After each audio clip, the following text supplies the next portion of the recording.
nosso segundo módulo do curso de aterros e barragens. Nesse módulo a gente vai falar um pouquinho sobre interpretação de ensaios e também o cálculo do recalque total para aterros sobre solos moles.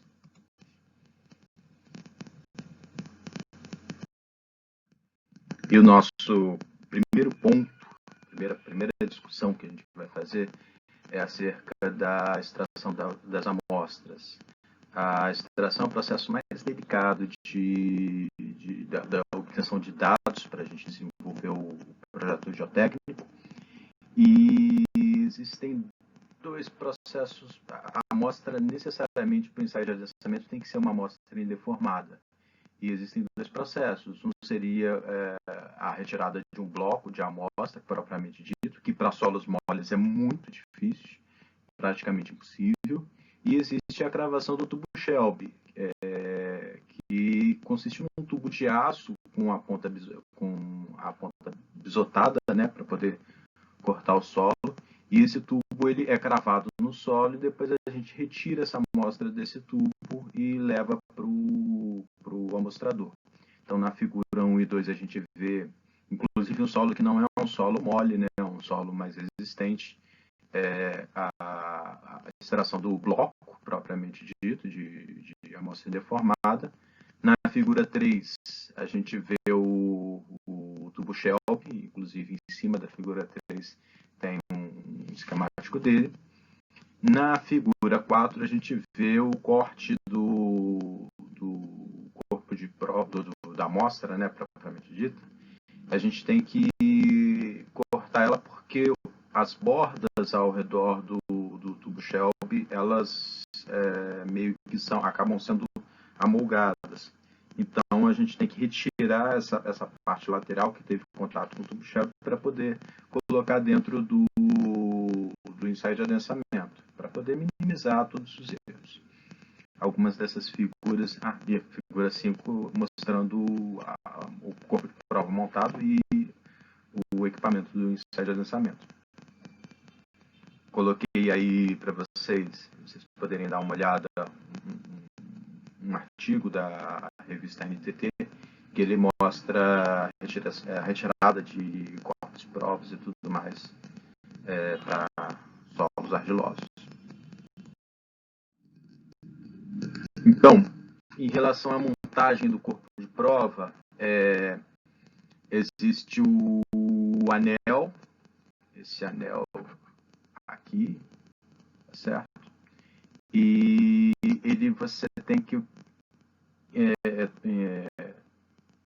como se fosse untar ele com vaselina para poder ele causar o mínimo de perturbação possível no solo quando você estiver colocando a amostra. Embaixo, em cima do anel, são colocadas pedras porosas para poder ter o fluxo para os dois sentidos. Caso contrário, seria muito demorado a realização do ensaio. Já é demorado, já é um ensaio demorado. Ele demora dias para ser feito. Sem isso, demoraria muito mais. E aí tem todos os elementos para poder centralizar a carga, por exemplo. Aqui você vê o topo, ele tem um espaço para colocar uma bolinha e ela centralizar as ações. Existem pinos que vão fixar e manter o tubo centralizado. E ele é todo montado em cima de como se fosse uma bacia, que não é realmente uma bacia, que ela pode ser preenchida, ela deve ser preenchida com água. Existem também controle da poropressão embaixo e no topo, existem dispositivos que são instalados embaixo e no topo, e a gente consegue fazer todo o controle controle e análise desse solo ao longo do processo. Então, basicamente, o que é feito no ensaio de adensamento?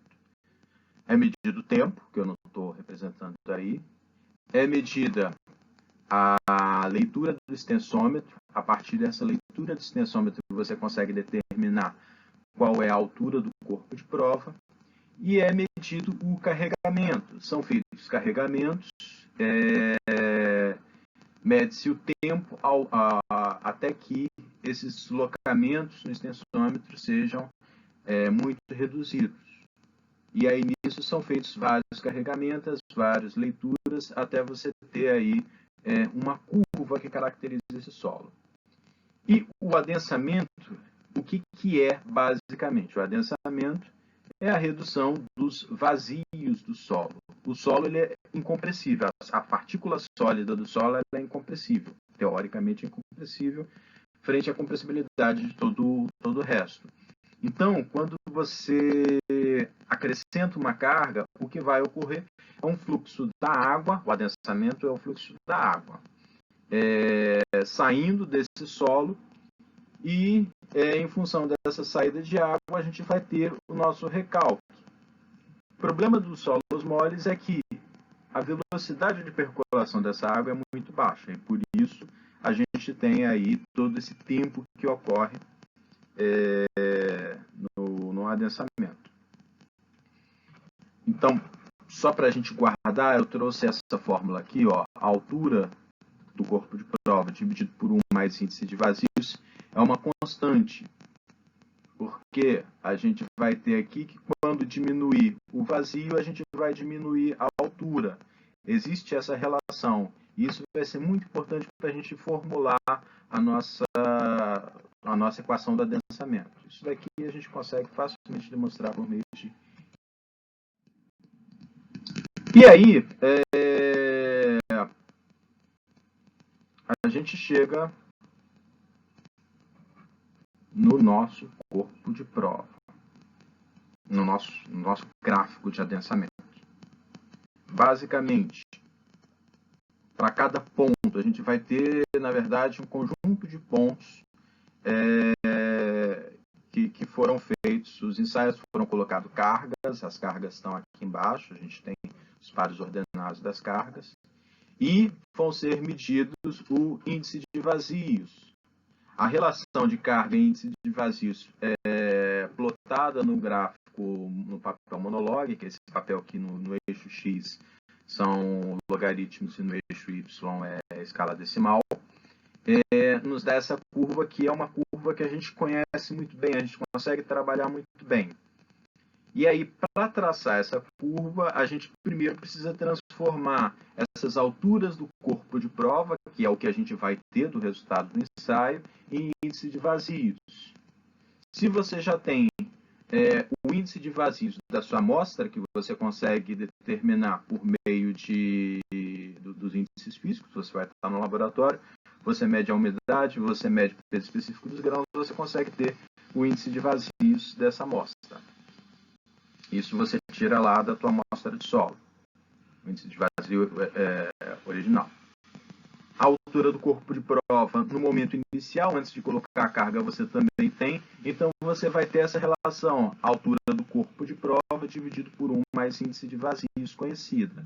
Uma vez que você tem essa relação, você consegue determinar o índice de vazios para qualquer outra altura de corpo de prova, fazendo a mais simples e pura regra de 3. Então, isso é feito para cada um dos pontinhos que foram medidas as tensões e cada um das alturas do corpo de provas obtidas. E aí, o nosso gráfico de adensamento ele tem algumas características.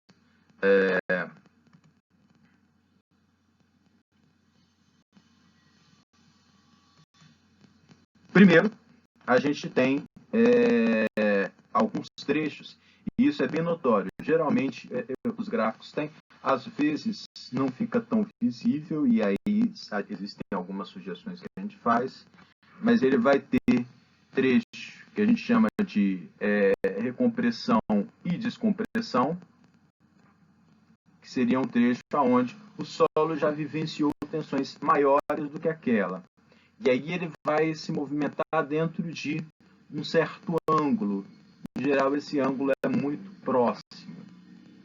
A gente tem trecho que a gente chama de compressão virgem, que é onde o solo está vivenciando tensões que ele nunca vivenciou antes, por isso a gente chama de compressão virgem.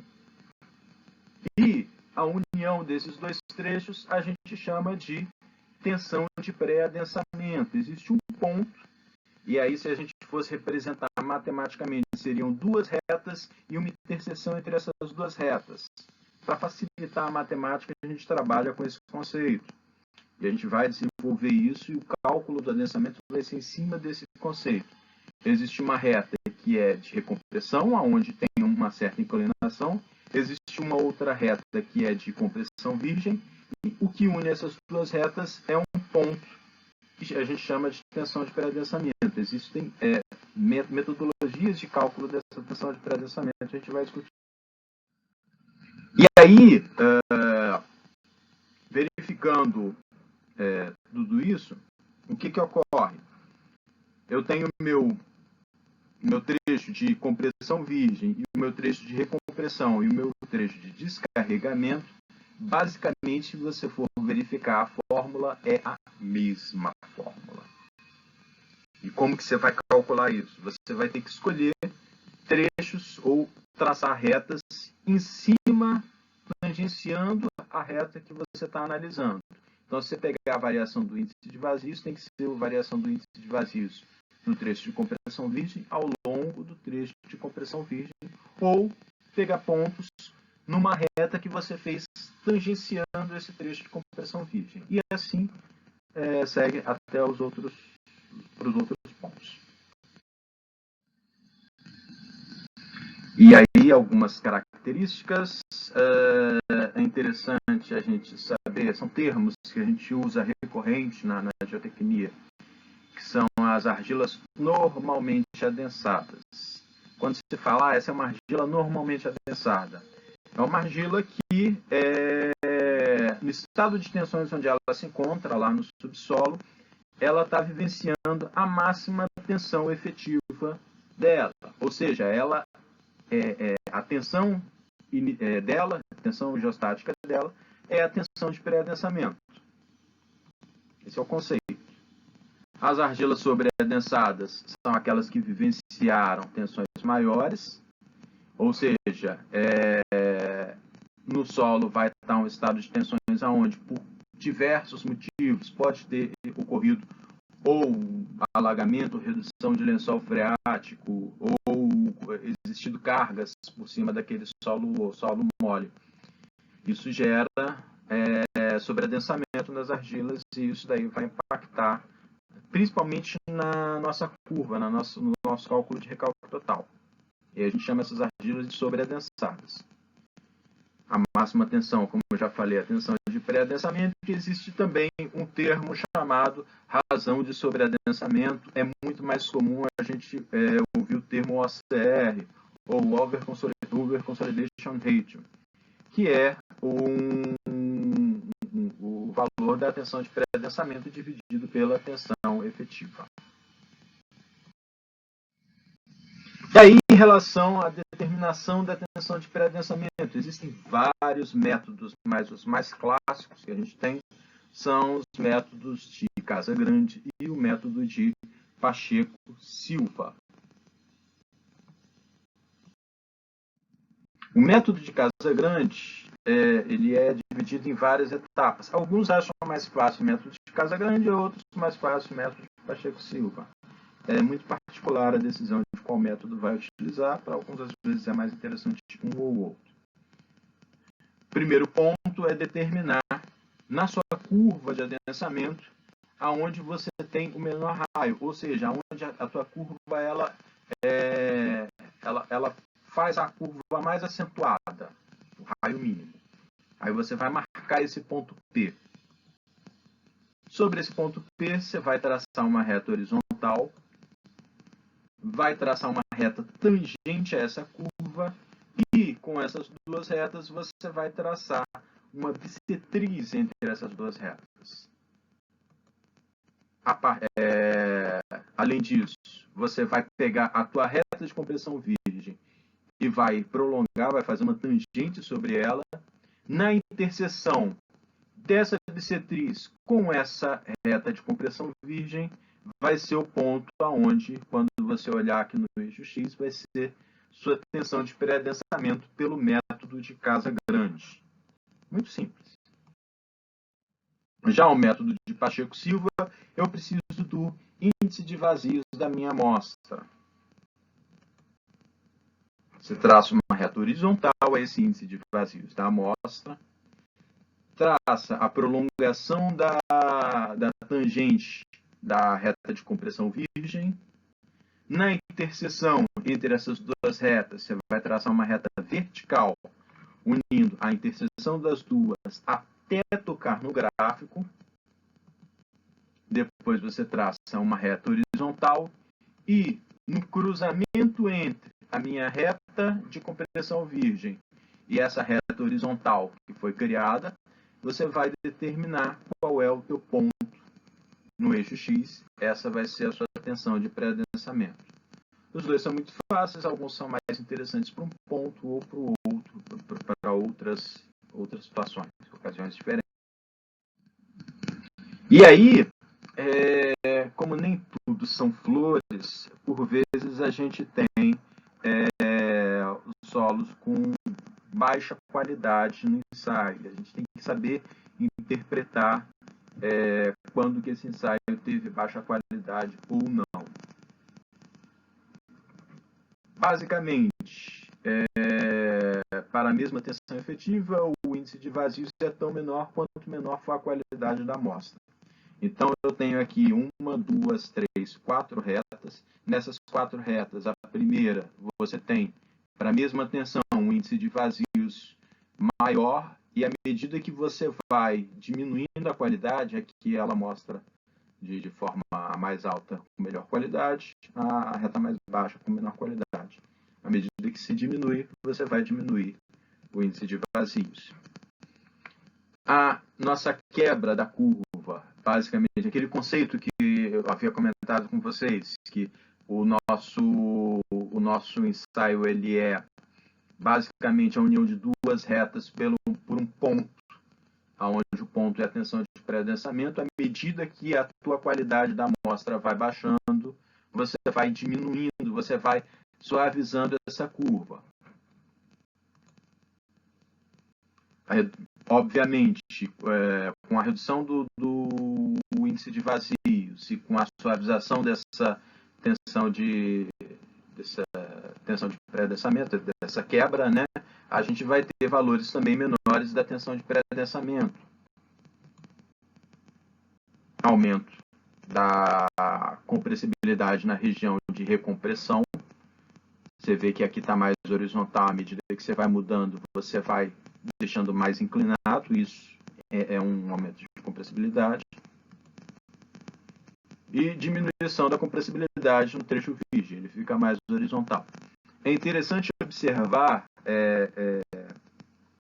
talvez seja um artifício interessante da gente utilizar, que no trecho de descompressão a gente sempre tem basicamente esse mesmo ângulo formado. Então, se talvez, como estratégia, como a gente sabe que em amostras muito boas, o trecho de descompressão é muito próximo do trecho de recompressão, caso se desconfie muito dessa amostra, você pode determinar o seu trecho o seu CR, né, o coeficiente de recompressão, pelo trecho de descompressão. Talvez seja uma estratégia razoável. Mas, assim, se foi contratado um ensaio de adensamento e chegou em má qualidade, obviamente você vai solicitar que seja feita uma nova coleta, uma nova amostra e um novo ensaio para poder ter um resultado de melhor qualidade. Sempre tente evitar trabalhar com material de baixa qualidade. Por fim, óbvio, né, a gente vê bem claramente a eliminação da concavidade da curva. No caso extremo, na amostra completamente amolgada, a gente tem aí basicamente duas retas, uma de compressão barra compressão virgem e outra de descompressão. E aí eu trago para vocês esse artigo do Márcio Almeida, do Futai, Willy Lacerda e da Esther, Maria Esther. Esse artigo é muito interessante, apesar de ser um pouquinho antigo, de 2008, né? Ele traz algumas interpretações de ensaios de laboratório realizados no Rio de Janeiro. Eu sugiro que vocês deem uma olhada, tá aqui o link, vocês podem acessar nos slides que eu vou colocar lá para vocês no ambiente virtual. E ele traz alguns pontos bem interessantes. Vamos lá. Primeiro, ele correlaciona aqui o OCR com a profundidade para os vários pontos que eles têm um conjunto de amostra. Dentre eles, de Tornaíba, Itaipu, Uruguaiana, Sarapuí, Guanabara, Santa Cruz, Baixada Fluminense, Barra da Tijuca. Então, se tiver sendo feito algum trabalho em cima dessas áreas, é possível a gente ver essa correlação. E aí vocês podem pegar e isolar cada um desses pontos, determinar e trabalhar em cima disso. Isso é interessante, mas o próximo gráfico talvez seja bem mais interessante. Ele correlaciona o CR, o coeficiente de recompressão e o coeficiente de compressão virgem, com a profundidade e com a umidade. Ele faz isso ao longo do trabalho. Ele mostra que tem uma correlação entre a umidade e os coeficientes. E a partir disso você consegue extrair alguns dados para trabalhar em cima, mesmo sem ter ensaios mais aprofundados. Às vezes, um simples SPT, como eu havia comentado no módulo passado, um SPT com medição de umidade, você consegue ter correlações para poder trabalhar. Ou, a partir desse artigo também, você consegue realizar, talvez, economizar bastante numa campanha mais extensa, onde você tem uma mesma camada de argila, você vai medir em um único ponto os parâmetros do solo mais completos, e por outros você pode fazer por correlação, simplesmente usando SPT e o ensaio de umidade. É interessante pensar. E aí vamos para o cálculo do recalque total. Basicamente, eu tenho aqui que o meu recalque seria a variação do corpo de prova, estou chamando isso de recalque, dividido por 1 pela variação do índice de vazios, seria uma constante, como eu mostrei lá atrás. Ou seja, eu pego a altura do meu corpo de prova sobre 1 mais o índice de vazios. Se eu extrapolar isso para o mundo real, eu posso colocar a minha altura da camada de solo mole sobre 1 mais o meu índice de vazios daquele meu solo. E passando para o outro lado, eu pego isso tudo multiplicado por 1, o índice de vazios inicial e o final. Então, basicamente, eu teria que, no meio da minha camada de solo mole, determinar, ou então a média, né? Determinar de que índice de vazios ele partiu e até que índice de vazios ele foi. Só que se eu fosse fazer isso, eu teria que necessariamente ou fazer um ensaio no topo e na base da minha camada de solo mole e calcular a média, ou então fazer um ensaio exatamente no meio da minha camada argilosa e ter os meus índices de vazios exatamente do meio, que seria assim um mega chute ultra maravilhoso. Na prática é muito complexo. Então eu parto da minha correlação, do meu modelo matemático, onde o meu CR é o meu coeficiente angular dessa reta, do meu trecho de recompressão, e o meu CC é o meu coeficiente angular do meu trecho de compressão virgem. Então, o índice de vazios inicial menos o final seria, basicamente, o meu CR, meu coeficiente angular, vezes o ΔX, que seria a tensão de pré-adensamento menos a tensão inicial. Como o meu gráfico aqui, essa reta está na escala logarítmica, eu vou pegar a tensão de pré-adensamento dividido, ou log de sigma linha VM, menos log de sigma linha zero. Por matemática, a gente consegue simplificar dessa forma. E a mesma coisa eu faço para o meu coeficiente de compressão virgem. Substituindo uma coisa na outra, a gente vai ter a nossa equação de adensamento, que é essa daí, a altura da minha camada de solo mole, 1 mais o índice de vazios do meu solo, coeficiente de compressão, log de tensão de pré-adensamento sobre tensão inicial, mais coeficiente de compressão virgem, vezes o log de minha tensão final, dividido pela minha tensão de pré-adensamento. E aí vamos trabalhar com um exemplo. Eu vou pegar o caso de um artigo, na verdade fiz algumas modificações, não sei todos os dados especificamente do artigo, desenvolvido por Masoko, né, uma menina, Masoko. Nesse artigo de 2017, ela fez o trabalho dela, na verdade, é baseado no trabalho de conclusão de curso, que ela fez lá para a Universidade Federal de Santa Catarina, se eu não me engano. Ela pegou, traçou um perfil geotécnico, e no nosso trabalho a gente vai pegar e vai determinar o recálculo total na altura do SPC6. Alguns parâmetros aqui eu inventei, por exemplo, o peso específico e a sobrecarga, tudo isso foi decisão minha. E aí está o perfil que foi disponibilizado no artigo. Hipoteticamente, eu coloquei que minha amostra foi obtida desse ponto, porque assim, na prática, a gente não vai chegar e vai descobrir que a espessura maior é essa ou aquela outra, o ponto a gente vai fazer, a gente não vai ter muito bem essa opção.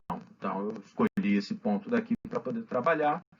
Eu estou considerando que essa camada de argila mole é de 14 kN por metro cúbico e eu estou querendo determinar o recalque dela. Existe uma camada de turfa, obviamente é compressível, mas eu não vou calcular o recalque total dela. Eu vou considerar só ela existente, de 16 kN por metro cúbico. E aí, o que acontece? Primeira coisa, para o meu ponto de coleta da amostra. Aqui eu tenho que determinar qual é a minha tensão total. Então eu vou pegar os 16, se você medir aqui, são 2 metros, mais 14, que é o trecho de argila mole, 1 metro. A gente vai ter 46 kN por metro quadrado de tensão vertical total. Minha poropressão, como em geral a região de aterro sobre solo mole ela é encharcada, são 3 metros de profundidade, a gente tem 3 metros de poropressão. Minha tensão efetiva, tensão total menos poropressão, a gente vai ter 16 kN por metro quadrado. Já na minha amostra, vou considerar aqui já a amostra, o ensaio já com todos os pontos calculados, não vou ficar calculando esses pontinhos. Primeira coisa, determinar meu coeficiente de compressão virgem. Basicamente, tracei uma reta tangente, escolhi 2 pontos. Eu gosto, isso é particular meu, eu gosto de escolher pontos onde eu tenha o cruzamento da minha tensão sendo no ponto definido e meu índice de vazios também sendo no ponto definido, para não ter que ficar fazendo continha ou aproximação. E aí eu escolhi esses 2 pontos aleatoriamente, você poderia escolher qualquer outro ponto. E aí a gente vai ter menos a variação do índice de vazio sobre a variação do log da tensão efetiva vertical. Isso a gente vai ter para o coeficiente de compressão virgem 0,133. A mesma coisa é feita para o trecho de recompressão. Existem pessoas que querem pegar os 2 pontos muito próximos aqui em cima da reta. Às vezes isso é muito complicado. E como a gente trabalha com matemática, a gente sabe que se você está fazendo uma tangente aqui, essa tangente ela vai ter o mesmo coeficiente angular ao longo de toda a sua extensão. Então, eu vou escolher 2 pontos distantes para aumentar a minha precisão, mesmo porque se eu olhar aqui um pouquinho errado, eu vou ter uma variação grande.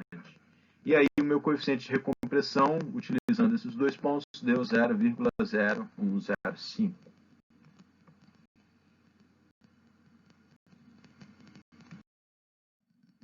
Minha tensão de pré-adensamento, eu escolhi trabalhar com o método de Pacheco-Silva.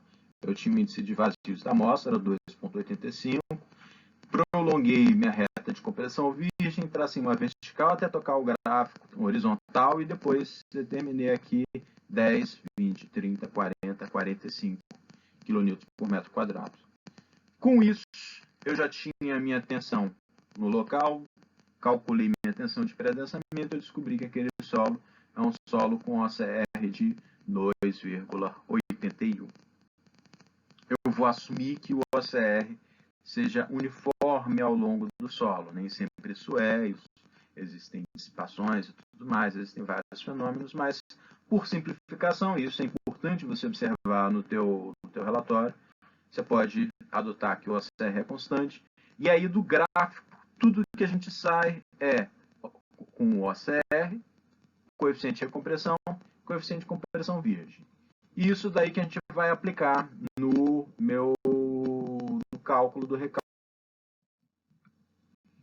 No cálculo de recálculo total, agora na altura do SP6, eu tenho uma camada de turfa, que eu não estou calculando o recálculo, com 3 metros, e eu tenho a minha camada que eu quero verificar qual é o adensamento, 19 metros de argila mole. Primeiro ponto, eu tenho que calcular a tensão geostática efetiva no meio da camada de argila mole. Por diversas vezes a gente vê as pessoas errando isso daí, às vezes esquece, pega na base da argila mole. Eu geralmente sugiro pegar no meio, ou, para não ter dúvida, você pode também calcular a tensão geostática média, que seria no topo e na base da argila mole, e tirar a média, que basicamente você vai ter a mesma tensão geostática que no meio, caso o teu solo tenha um peso específico contínuo, né, que às vezes não ocorre. E aí, que a gente vai ter 181 kN de tensão total, a poropressão ela vale 125 kPa, um menos o outro, a gente tem 36 kN por metro quadrado.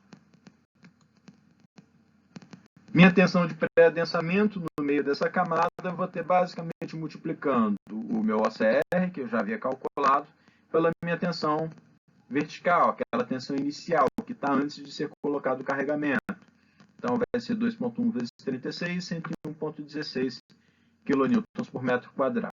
E, por fim, o recálculo total, eu vou ter a altura da minha camada de solo mole, 19 metros, dividido por 1 mais o índice de vazios da minha amostra, 2,85, o CR, que eu havia calculado, vezes o log da tensão de pré-adensamento, dividido pela minha tensão inicial, essa tensão no meio da camada, antes de colocar sobrecarga, mais o meu coeficiente de recompressão, vezes o log da minha tensão final, que seria a tensão geostática, mais a sobrecarga que eu vou colocar, dividido pela minha tensão de pré-adensamento.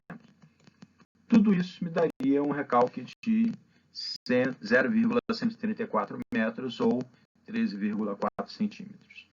É importante observar alguns pontos. Por exemplo, por vezes, o teu domínio de tensões, às vezes, fica só no trecho inicial, só no trecho de recompressão. Então, você não vai precisar da tua tensão de pré-adensamento aqui. Sua tensão inicial e final for menor do que a tensão de pré-adensamento. Então, a gente só teria esse primeiro termo. Por vezes, também ocorre de você ter um solo normalmente adensado, ou seja, a sua tensão inicial ser igual à tensão de pré-adensamento. Nisso, você vai ter o log de 1, que é igual a 0, o primeiro termo é anulado, e você vai calcular basicamente só o segundo termo. Para isso, não precisaria nem do coeficiente de recompressão do solo para poder determinar. E aí, me despeço de vocês, foi muito bom conversar com vocês sobre esse assunto e aguardo vocês no próximo módulo, onde a gente vai discutir recálculo no tempo.